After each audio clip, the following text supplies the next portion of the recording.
Hello everybody, welcome to Maldivino Doroshenko channel. Today's video, we want to share with you the short story written by my husband, Dmitry GJ. The title is The Tiny Place Called Manhattan. In the age of information, it's not that easy to find information. There is so much of everything that it's so difficult to tell the truth from lies, the fake from real. The internet has become a worldwide trash can. There is absolutely nothing you can trust there. People are hungry for good stories. I mean, only good people are hungry for good stories. Those people who miss the book, wisdom, and those who can hardly stand the modern cyber reality. The people who are used to reading about different kind events that had nothing to do with today's reality, full of hate and violence. Yes, these people still exist. They just hide. Society doesn't really accept them as who they are, so they hide in some literature, clubs, small dusty cafes, and somewhere on the benches of Central Park. You can't tell them from real people, except some of them have a special marker that makes them stand out from the crowd. This small detail is called a book. This small detail is called a book. Larry Portman worked for a small information agency that didn't make news from look for news. The agency hunted for something old-fashioned and nice that people describe a pap could love. Sometimes there were stories of newly made millionaires who inspired a lot of readers and made them believe in American dream with new emotion. The saddest thing, as Larry thought, was fading American dream, that glue that held our society together,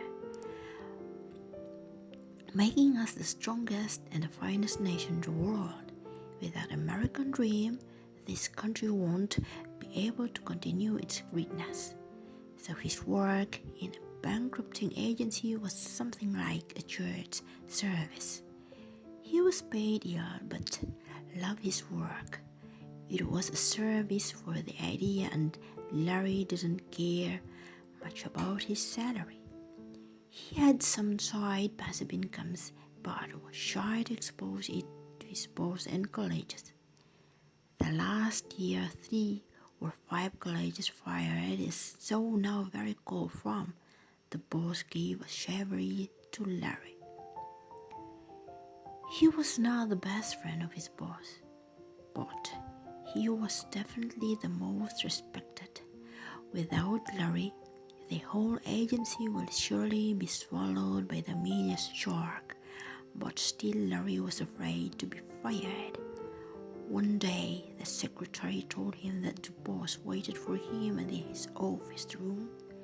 Larry had become sweaty and slowly started his way to the post office room. Larry, we are losing clients faster than water is drank by the marathon runners. We need good stories, Larry.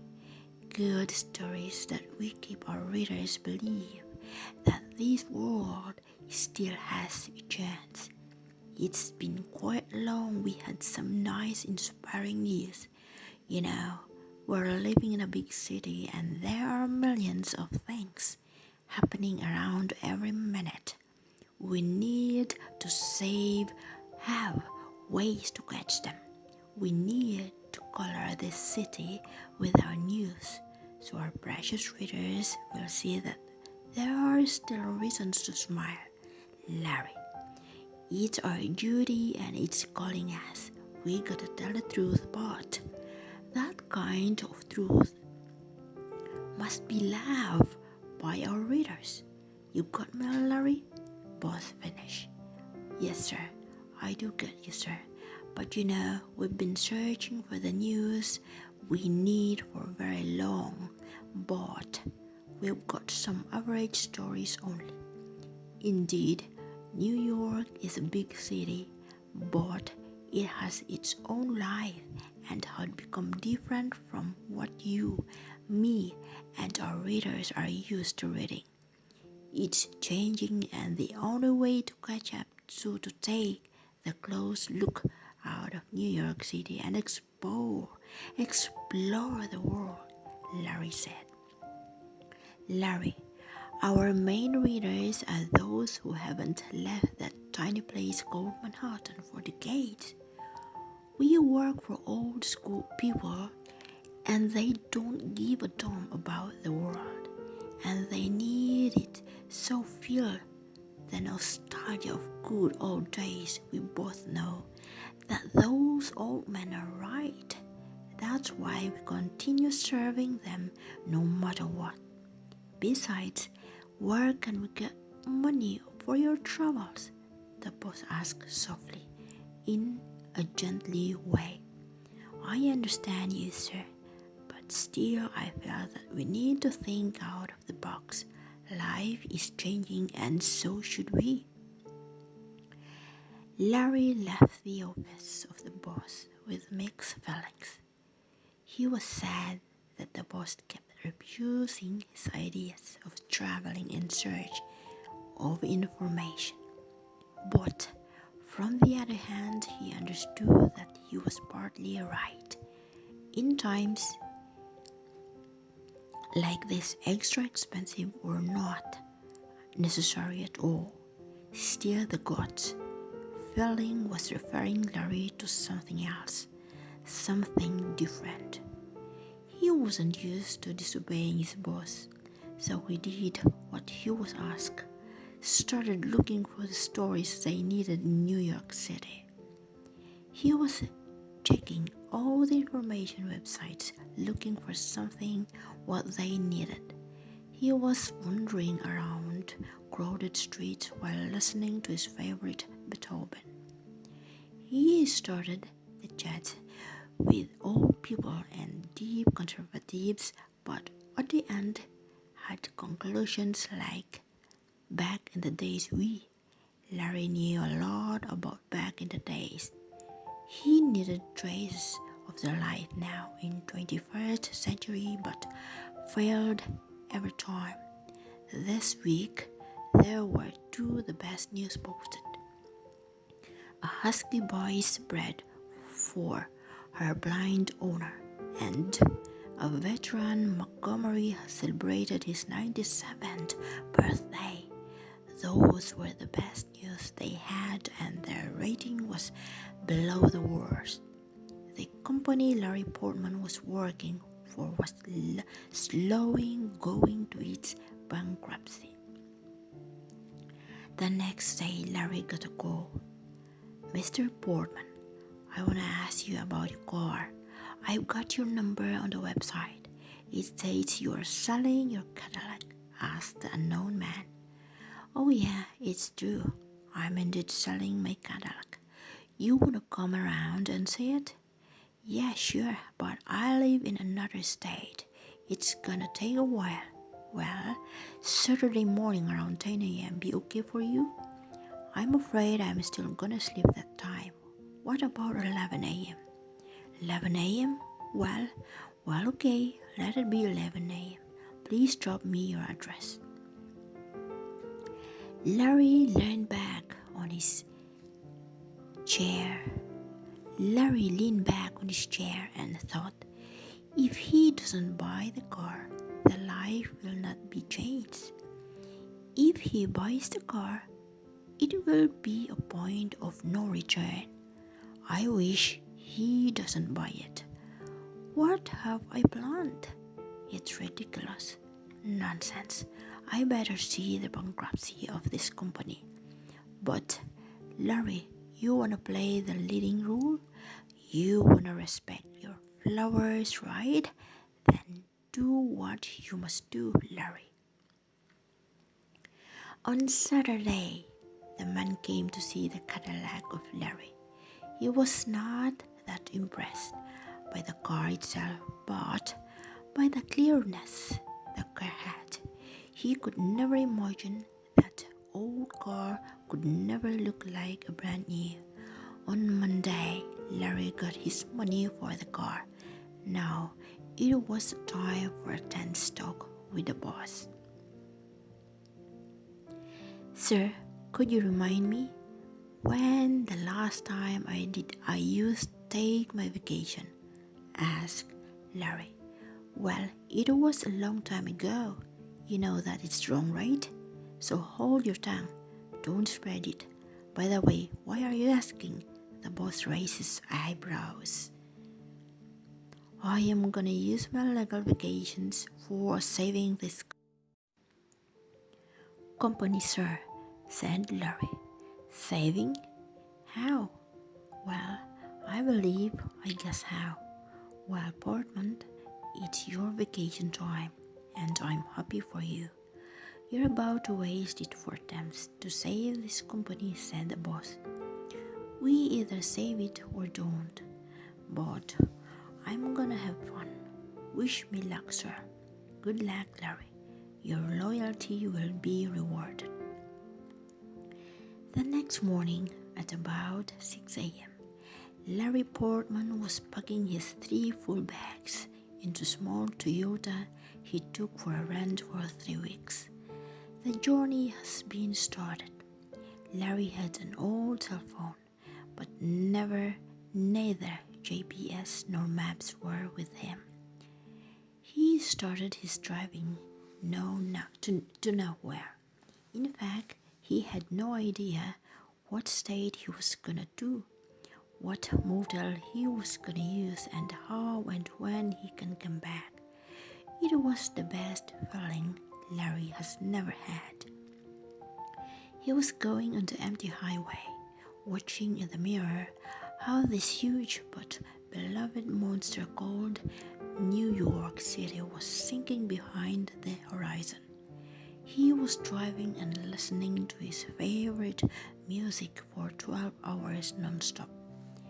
It was the longest, the best, the most exciting therapy Larry has ever had.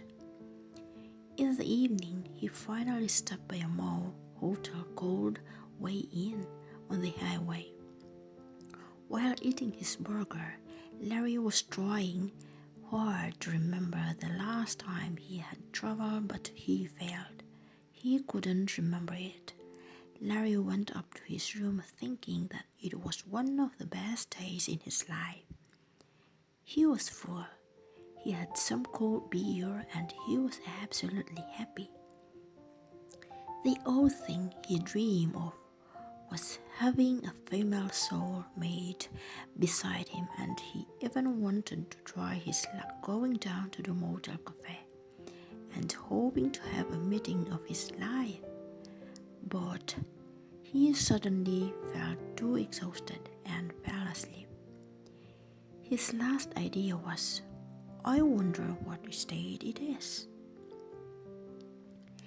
The next morning, Larry woke up because his room was burning with sunlight.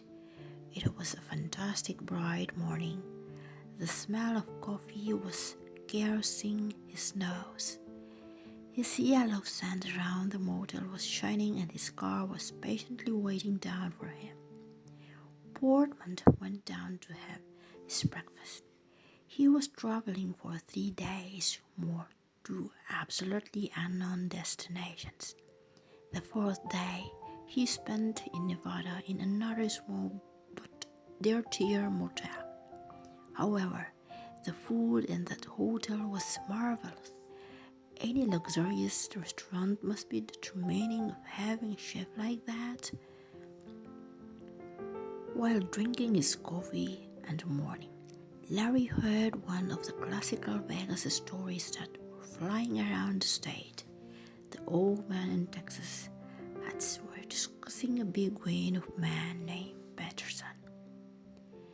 So he got $50K after the whole night bluffing, asked one of them with a black hat. He says he had bluffed more than 10 times and 8 of them brought him money. You know, he was always a charming boy, said the man with the white hat. Is he close now to his planned realization? Asked the black hat. Don't know, maybe. You know how much I respect Patterson, but I don't believe he's gonna succeed. Too much time passed. And I seriously doubt the new owner is gonna sell it back to him, said the white hat. Don't be too pessimistic, Jack. Money moves, let's see. Larry Hurt never cheated him before, and now it was whispering him like, that's your chance. That's what we've been looking for. Larry didn't want to look foolish, even it was a weird future for a journalist, but he decided to play all in the situation. He was in Nevada after all. 2 days later, Larry met Patterson. Larry stayed in the motor for a long 2 weeks, more waiting for the outcome of Patterson's story. Early in the morning on Saturday, Peter called. Larry, your story has ended. Prepare a pen, you've got a lot to write down. On Thursday, the article for the news agency where Larry worked was released. The Cadillac saves life. An 87-year-old Kamal Patterson spent 3 months in Las Vegas Big Green to find the car he had sold in 1992. It was a surprise to his wife, who had spent 3 months in a hospital. Unbelievably, the car was found and the health of the old lady is getting better day by day. Larry decided not to mention that it was exactly his old Cadillac that Patterson needed so much. He also didn't say that the guy who bought the car traveled all the way from Fort Worth to get the car in New York. The guy was too reluctant to sell it, and all kind misfortune of Vegas Big Green helped Patterson to convince the owner to sell the car. The story has quickly become viral. Patterson was invited to the TV of several times, even Hollywood showed interest in the story. The information agency fixed all the financial problems right after the day after the story was released. Larry was still traveling around the country for the next 2 years, collecting stories from all over the United States of America and sending them to his boss. His salary was doubled, and it was more than enough for a life of nomad journalist. After 6 months, Larry Portman released his book, Journalist on the Wheels, that consisted many other stories of life of average people. The last story was about Larry's dialogue with an old Native American in the middle of Utah desert. If you can see, you will smell bright dots flying around you, said the Native American that night. I see nothing, said Larry, because your eye is not trained to see it. You need some practice if you want to see them. But what are those dots? Asked Larry. They are the stories you need, said the Native American. Does anybody have stories flying around them? No, only writers and journalists. Surgeons have successful operations. Teachers have an educational ideas. Police have a solved cases, and so on. Depends on your own goal in this life. All of these things have a shape of a small bright dot, and if it flies into you, you'll get your story. But remember one thing, these dots will never fly into you if you stay in one place for too long.